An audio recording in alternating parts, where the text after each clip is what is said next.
थप्पड़ उसके गाल पर दिया हजरत उमर फारूक।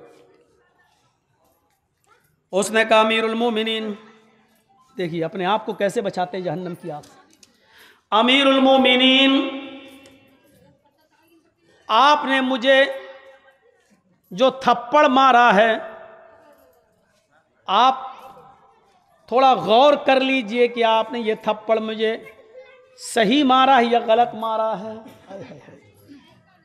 आज आप जबान खोल के देख लो,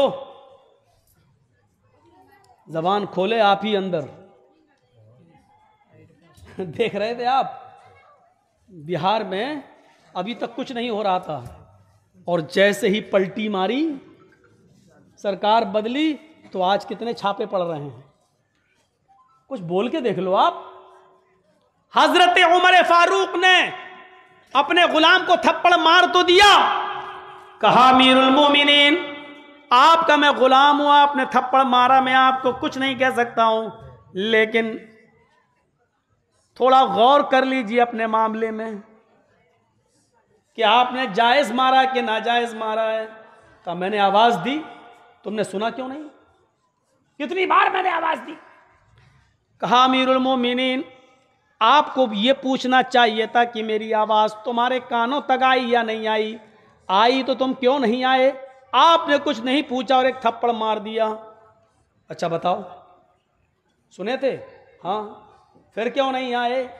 कहा अमीरुल मोमिनीन, जिस वक्त आप आवाज दे रहे थे उस वक्त मैं पेशाब कर रहा था, मैं पेशाब करने के लिए बैठा था, इस्तंजा करते हुए हमें देर हो गई थोड़ी सी, और जब तक आपके पास पहुंचा और आपके सामने आया तो आपने मुझे थप्पड़ मार दिया। मैं पेशाब की हालत में कैसे आवाज देता, मैं कैसे बताता कि मैं आ रहा हूं, मैं पेशाब कर रहा हूं, इस्तंजा कर रहा हूं।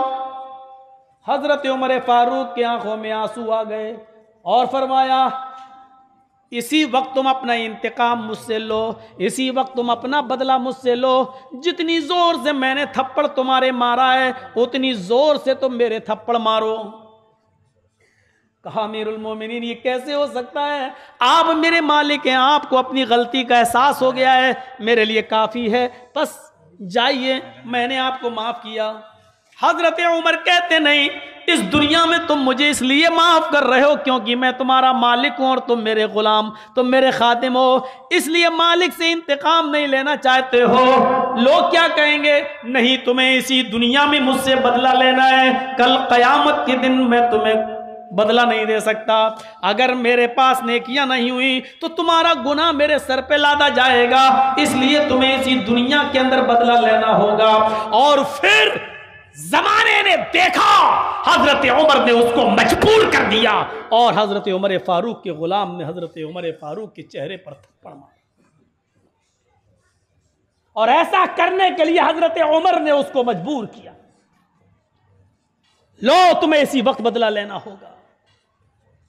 वो उमर जिसकी हुकूमत 22 लाख मुरब्बा मील पर थी, वो उमर जिससे पूरा इलाका कांपता था और थरथराता था, वो उमर एक मामूली गुलाम के हाथों थप्पड़ खा रहा। जरा तसव्वुर कीजिए, को अनफुसकुम, पहले अपने आप को जहन्नम की आग से बचाओ। इस तरीके से अपने आप को बचाया करते थे। हजरत उस्मान गनी के सामने जहन्नम के अजाब का जिक्र होता, नहीं रोते, लेकिन जब कब्र के अजाब का जिक्र होता तो उनकी आंखों में आंसू आ जाते, रोते। लोगों ने पूछा कि जहन्नम का अजाब जब बयान किया जाता तब तो रोते नहीं हो, और कब्र का अजाब बयान किया जाता तो रोते हो, जबकि जहन्नम का अजाब कब्र के अजाब से ज्यादा खतरनाक है। तो उस पर उस्मान गनी ये जवाब देते हैं, मैं कब्र के अजाब को सुनकर इसलिए रोता हूं, इन्नल कब्रा अव्वलु मंजिल मिन मनाजिलिल आखिरह, कब्र आखिरत की मंजिलों में से फर्स्ट मंजिल है, पहली मंजिल है। जो कब्र के अजाब से बच गया और जो कब्र के मरहले से निकल गया, जो कब्र के सवाल और जवाब से कामयाब होकर निकल गया, वो तमाम मरहलों में और तमाम मंजिलों में कामयाब हो जाएगा, और जो कब्र की मंजिल में फंस गया वो आखिरत की तमाम मंजिलों में फंसता चला जाएगा। इसलिए मैं अजाब कब्र का जिक्र सुनता हूं तो रोता हूं। अपने आप को इस तरीके से जहन्नम के अजाब से बचाया जाता था। आइए, अपने बीवी और बच्चों को भी जहन्नम के अजाब से बचाओ। अपने आप को बचाया, अब बीवी और बच्चों को कैसे बचाया जाए, ये हर आदमी फिक्र करे। सिर्फ एक आयत ही मैंने उठाई है, या अय्युहल्लज़ीना आमनू क़ू अनफुसकुम व अहलीकुम नारा, इसी पर सुन लीजिए बस। अपने आप को बचाने की मिसालें दे दी। अबू बकर ने कैसे बचाया, उमर फारूक ने कैसे बचाया, उस्मान गनी ने कैसे बचाया। अब अपने बीवी को, और फिर एक दो मिसाल बच्चों की, अपने बच्चों को कैसे बचाया जाए। अपनी बीवी को, हजरत उमर फारूक को एक जंग में बहुत सा माल मिला था, उसमें एक बहुत खूबसूरत किस्म का दुपट्टा भी हाथ में आया माल। और जब वो माल तकसीम हुआ, सहाबा में जो लोग जंग में गए थे उनमें तकसीम हुआ, उस डिवाइड हुआ, तो वो खूबसूरत दुपट्टा हजरत अबू मूसा अशरी के हाथ में आ गया। अबू मूसा अशरी को मिल गया। तकसीम हुआ तो ये होता कि हमें ये दे दो, हमें ये दे दो, हमें ये जरूरत, तो जो जिस पर सब राजी हो जाते थे वो दे दिया जाता था। अबू मूसा अशरी को खूबसूरत दुपट्टा मिल गया। हजरत अबू मूसा अशरी ने वो दुपट्टा ये सोचा कि मेरे घर में तो बीवी नहीं है, और मेरी एक बेटी थी, उसकी भी शादी हो चुकी थी, बहुत दूर चली गई है, अब ये दुपट्टा मैं उसके पास कहां से पहुंचाऊं, और मेरी बीवी है नहीं, तो मेरे तो ये दुपट्टा किसी काम के नहीं है। तो क्यों ना इस खूबसूरत दुपट्टे को, क्यों ना मैं इस खूबसूरत ओढ़नी को, क्यों ना मैं इस खूबसूरत दुपट्टे को, इस ओढ़नी को मैं हजरत उमर फारूक की बीवी को दे दूं। हजरत उमर फारूक की बीवी को वो दे आए। दरवाजे को दस्तक दी, बीवी ने दरवाजा खोला, अमीरुल मोमिनीन तो है नहीं। फरमाया कोई बात नहीं, मुझे उनसे काम भी नहीं है, ये खूबसूरत दुपट्टा मुझे मिला था, अब मेरी बीवी तो है नहीं, बेटी बहुत दूर ब्याह दी गई है, उसकी शादी कर दी गई है, वहाँ तक तो पहुँचना मुमकिन नहीं है, लिहाजा ये दुपट्टा मैं तुम्हें दे रहा हूँ गिफ्ट के तौर पर। हज़रत उमर फ़ारूक की बीवी ने वो गिफ्ट इसलिए ले लिया कि अल्लाह के नबी ने फरमाया तोहफ़ा दिया करो, तोहफ़ा लिया करो। अगर तुम तोहफ़ा दोगे तो इससे मोहब्बत बढ़ेगी, कोई तोहफ़ा दे और तुमने कबूल कर लिया तो उससे भी मोहब्बत बढ़ेगी, क्योंकि दिलों से कदूरत ख़त्म होगी। उन्होंने दिया, उन्होंने ले लिया। लेकिन चूंकि अमीरुल मोमिनीन की बीवी थी, इसलिए उनको सोचना चाहिए था कि मुझे लेना है या नहीं लेना है, क्योंकि मैं मामूली औरत नहीं हूं, मैं इस देश के वजीर आजम, प्राइम मिनिस्टर हजरत उमर फारूक की बीवी हूं, उनकी इज्जत पर कोई आंच तो नहीं आएगी। ले लिया। एक दिन हजरत उमर फारूक जब दौरा करके, शहरों का मुआयना करके, गलियों का मुआयना करके जब अपने घर में आए, तो बीवी ने ये सोचा कि चलो आज तो मेरे शौहर घर में आ रहे हैं, तो अच्छे कपड़े पहनकर मैं तैयार रहूं।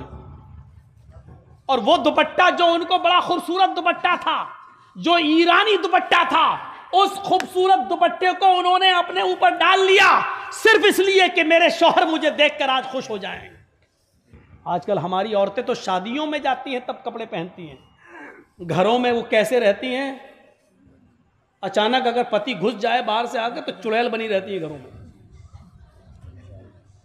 फिर गुस्सा आता आदमी को, कमबख्त मैं तो इतने दिनों के बाद आया हूं, ये चुड़ैल बनी बैठी है, अब क्या करेगा वो, गुस्से में कहेगा तलाक तलाक तलाक। इसकी जिम्मेदार बहुत हद तक औरतें भी हैं। जो मेकअप, जो खूबसूरती और जो बनाव सिंगार घर में औरतों के लिए जायज था, वो कर नहीं रही हैं, और बाहर देखो कैसे बन के जाती हैं कि शर्म से सर झुक जाएं मर्दों के। औरतें वो कपड़े पहन कैसे लेती हैं जिन कपड़ों को मर्द देखना भी गवारा नहीं, कैसे कपड़े जिनकी शर्म से सर झुक जाएं, आज उन कपड़ों को लड़कियां पहन लेती हैं। कैसी बेइज्जती, ज़मीर देखो, ज़मीर, दिल। हजरत उमर फारूक ने जब दरवाजे को दस्तक दी, खुशी खुशी उनकी बीवी ने दरवाजा खोला। हजरत उमर फारूक ने अपनी बीवी के कपड़े नहीं देखे, सीधे उनकी नजर अपनी बीवी की ओढ़नी के ऊपर पहुंची, बड़ी खूबसूरत ओढ़नी। फरमाया है मेरी प्यारी बीवी, ये ओढ़नी, ये दुपट्टा जो तुम ओढ़े हुए हो, इस दुपट्टे को खरीदने की मेरी हैसियत नहीं थी, मेरी ताकत नहीं है, मुझे इतनी तनख्वाह, इतनी सैलरी भी नहीं मिलती है कि मैं मार्केट से, मैं बाजार से जाऊं और इतना महंगा दुपट्टा खरीद कर तुम्हें दूं। ये दुपट्टा तुम्हारे पास कहां से आया है? तुम्हारे भाई ने दिया? कहा नहीं। तुम्हारी बहन ने दिया? नहीं। तुम्हारे मां बाप आए थे?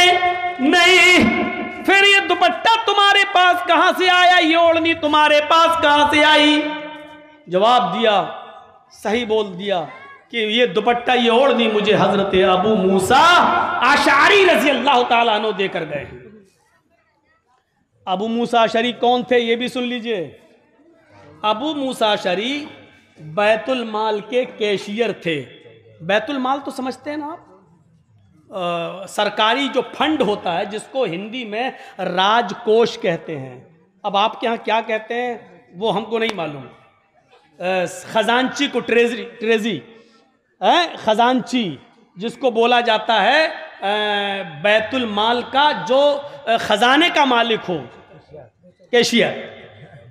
तो बैतुल माल के कैशियर थे कौन? अबू मूसा अशअरी।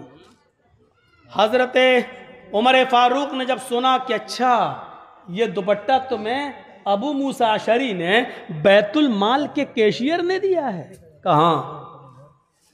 अपनी बीवी के सर से वो दुपट्टा उतारा और उसको लपेट दिया, ऐसे पकड़ के ऐसे गोला बना दिया उसका, और वो गोला बनाने के बाद अपनी बीवी के सर पे मार दिया, कस के मारा।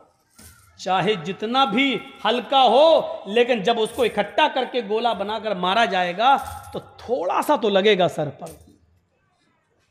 औरत का सर भी कमजोर होता है बॉडी की तरह, जिस्म की तरह। उसके सर पे जब करीब से मारा तो हजरत उमर फारूक की बीवी बोलती हैं कि उमर फारूक के हाथ से गोला बना हुआ वो दुपट्टा जब मेरे सर पे लगा तो मेरे सर में दर्द शुरू हो गया, पेन शुरू हो गया। कहा कि अबू मूसा अशअरी को बुलाया जाए। अबू मूसा अशअरी को बुला लिया गया और तलब कर लिया गया और फरमाया, है अबू मूसा, क्या ये ओढ़नी, क्या ये दुपट्टा तुमने मेरी बीवी को दिया है? कहा तुम कौन हो? कहा बैतुल माल का कैशियर।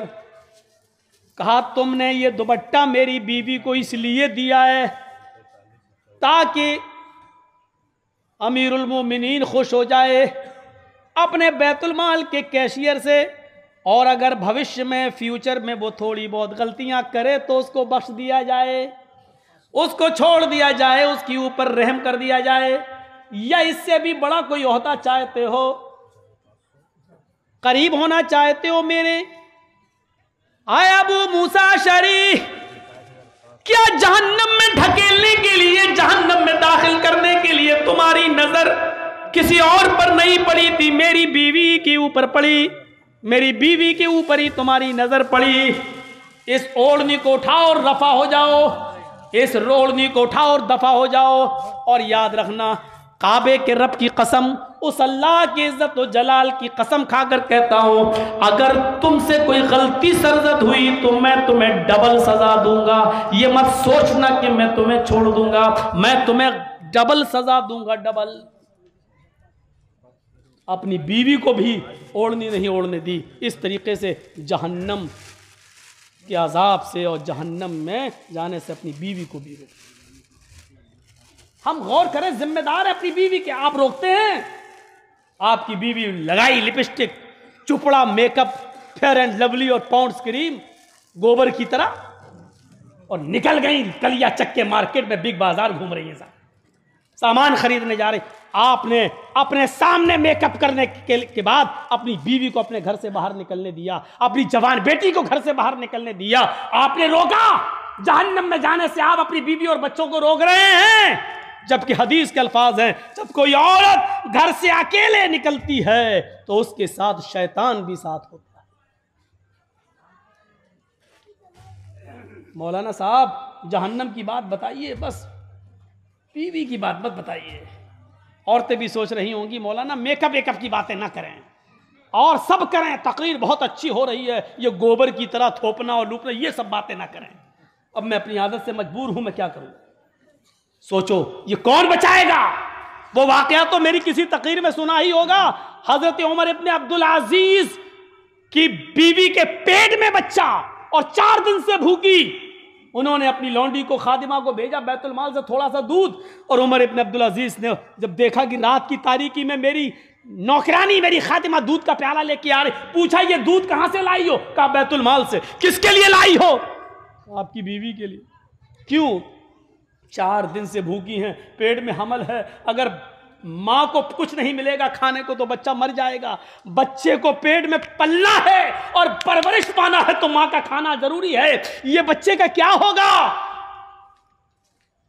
अपनी बीवी के हाथ से दूध का प्याला छीन लिया। बीवी गिड़गिड़ाती रही, 4 दिन से कुछ नहीं खाया। मैं अपने लिए नहीं कह रही हूं, पेट के इस बच्चे के लिए जो आपकी अमानत है और मेरे पेट में पल रहा है। अमीरुल मोमिनीन, मेरे प्यारे शौहर, इस बच्चे की फिक्र कीजिए। ये बच्चा भूखा मर जाएगा, मेरे पेट में जो पल रहा है मुझे ये दूध पी लेने दीजिए ताकि इस बच्चे को जो मेरे पेट में पल रहा है परवरिश पा जाए। आपकी अमानत है ये। कहते हैं मेरी प्यारी बीवी, ये दूध मेरा नहीं है, बैतुल माल का है। जब तक सारे मुसलमानों की मीटिंग करके उनसे इजाजत न ले ली जाए ये दूध तुम्हें नहीं मिल सकता है। कहा ये बच्चा भूखा मर जाएगा। फरमाया है मेरी बीवी, जुमले सुनो, फरमाया मेरी बीवी, अगर एक प्याला हराम दूध से तुम्हारे पेट का ये बच्चा अगर जिंदा रहता है तो अपने पेट के बच्चे को बोल दो, अपने पेट के बच्चे से कह दो अगर तू मरता है तो मर जाए, अगर हराम दूध के पीने से तुझे जिंदगी मिल रही है तो मुझे ये बच्चा नहीं चाहिए। आए मेरी बीबी, इस पेट के बच्चे से कह दो मरता है तो मर जाए, मुझे इस बच्चे का मर जाना गवारा है जो तुम्हारे पेट में है, लेकिन तुम्हें हराम माल खिलाकर इस बच्चे की परवरिश हमें नहीं करना है। बीवी को भी जहन्नम की आग से बचा रहे हैं और पेट में पलने वाले उस बच्चे को भी जहन्नम किया, जबकि वो तो मासूम है, उसका क्या कसूर है बेचारे का। सिर्फ तसव्वुर करो, नहीं पीने दिया और अल्लाह ने पानी ही में बरकत दी और फिर वो बच्चा अपने मुतय्यना मिक़दार पर पूरे दिन करने के बाद, पूरा पीरियड करने के बाद पैदा भी हुआ, क्योंकि जो अल्लाह का हो जाता अल्लाह उसका हो जाता। तो इस तरीके से बीवी को जहन्नम की आग से बचाया जाए। हम गौर करें, अपने घरों पर नजर डालें। आप अपनी बीवियों को जहन्नम की आग से बचा रहे हैं, अपने बच्चों को भी जहन्नम की आग से बचाओ। अपने बच्चों को कभी आपने पूछा रात के 12 बजे बेटा कहां से आ रहे हो? मौलाना नहीं पूछ सकता हूं। क्यों? जमाना बहुत खराब हो चुका है। क्या हो गया? मौलाना अगर आज अपनी औलाद से ये पूछ लूं तो औलाद खुद डांटती है, अगर थोड़ा सा डांट दिया तो वो घर से निकल जाती है। एक बात याद रखिएगा, अब तक मैंने बयान नहीं की है, गौर से सुन लीजिएगा। जिस बेटे ने, जिस औलाद ने, और बहुत गौर से सुन लेना और ये सुन लेना कि पूरी तकरीर में मैंने एक नई बात आपको बताई है। ये हदीस है अल्लाह के रसूल की, याद से सुन लीजिए। जिस बेटे ने, जिस बेटी ने दुनिया में अपने बाप को सताया, अपने माँ बाप को रुलाया, नोट कर लेना एक बात को, लिख लेना डायरी पर या अपने दिमाग के खोपड़ी के अंदर हड्डी पर चिस्पा कर लेना। अल्लाह की कसम खा के कहता हूं, जिस बेटे ने या बेटी ने दुनिया में अपने बाप को सताया, रुलाया और इसी तरीके से न माफी मांगी, न उनके पास गया, न उनसे माफी तलाफी की है, वो बेटा इस दुनिया में उस वक्त तक मर नहीं सकता जब तक कि दुनिया में अपना अंजाम न देख ले, जब तक दुनिया में अपने बाप को सताने की सजा इस दुनिया में न भुगत ले। अल्लाह के नबी फरमाते हैं ये कब्र भी उसको अपने अंदर कबूल नहीं करती है, मलकुल मौत भी उसकी रूह कब्ज नहीं करता है। अपने माँ बाप को रुलाने और सताने वाला इस दुनिया में मरने से पहले अपने अंजाम को जरूर देख लेगा, उसको कोई ना कोई मुसीबत जरूर पहुंचेगी। बगैर मुसीबत पाए हुए और बगैर अपने अंजाम को भुगते हुए वो मौत भी उसको नहीं आ सकती है। ये बात याद रखिएगा, गौर से सुन लीजिएगा। अगर किसी ने दुनिया में अपने माँ बाप को रुलाया है, सताया है, तो जाकर आज फजर तक का इंतजार मत कीजिएगा, पता नहीं जिंदगी मिले ना मिले। इसलिए आज ही जाकर अपने रूठे हुए माँ बाप को, ये मत कहिएगा मौलाना अगर गलती उसकी हो तो। हदीस के अल्फाज हैं, वला तउक्कन वालिदैक व इन अमराकन तखरुज मिन अहलिका व मालिक। तुम अपने माँ बाप की नाफरमानी कभी भी और किसी हालत में भी नहीं कर सकते हो, चाहे वो तुम्हें घर से निकाल दें या तुम्हारी बीवी और बच्चों को छोड़ देने का हुक्म दें। कहें बीवी छोड़ दो, बच्चे छोड़ दो, और कहें निकल जाओ मेरे घर से निकल जाओ, और कहें सारा माल जो तुमने कमाया है इसी घर में छोड़ दो, तो अपने माल को भी छोड़ना पड़ेगा, उसका घर भी छोड़ना पड़ेगा।